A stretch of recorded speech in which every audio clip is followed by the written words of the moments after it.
ये कहानी एक शिव भक्त बालक की है। गांव में एक पंडित और उसकी पत्नी रहते थे, जो पूजा और धर्म के नाम पर गांव वालों को लूटते थे।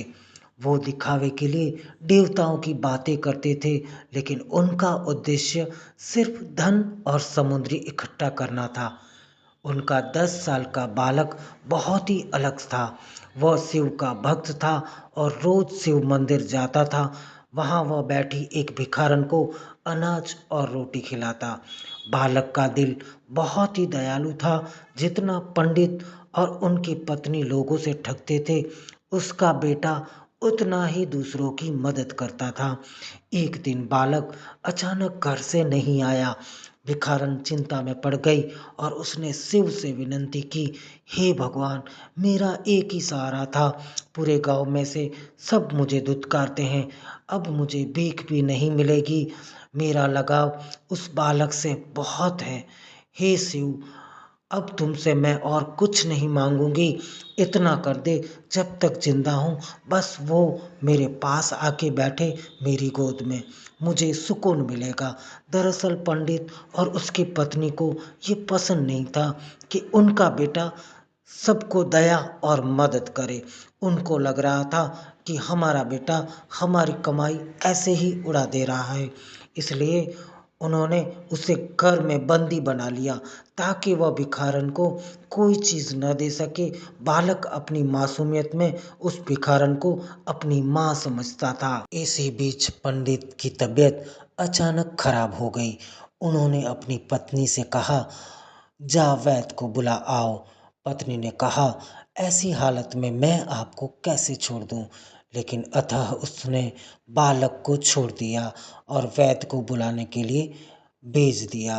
बालक जैसे ही बाहर निकला, वहाँ सीधे शिव मंदिर गया। वहाँ उसने भिखारन को गले लगाया। भिखारन बहुत रोई। उसी समय शिव वैद्य रूप में पंडित के घर पहुँचे और उनका इलाज किया। कुछ देर बाद वही वैद्य फिर पंडित के घर आया। पंडित ने आभार व्यक्त किया और कहा, धन्यवाद वैद्य जी, आपने मेरा इलाज किया और मैं तुरंत सही हो गया। वैद्य ने कहा, पंडित जी, मैंने आपका इलाज नहीं किया। पंडित आश्चर्यचकित होकर कहा, अरे मैंने अपने बेटे को भेजा था आपको बुलाने के लिए। वैद्य ने बोला, मेरे पास तो ना तेरा बेटा आया है, ना ही मैंने इलाज किया है।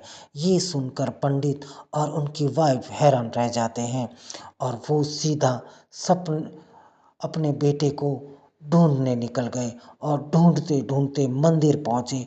मंदिर में देखा तो वो हैरान रह गए।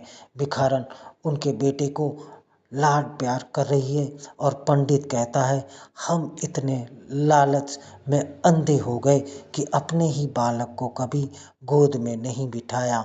उनकी पत्नी बोलती है, मैं एक माँ होके भी माँ का प्यार न दे सकी और हम कितने भाग्यशाली हैं हमारे बेटे की वजह से कि स्वयं भगवान शिव हमारा वैद्य रूप में इलाज किया। अतः बात यही है कि हद से ज़्यादा लोभ, लालच, स्वार्थ आदमी को सबसे दूर कर देता है। हर हर महादेव हर।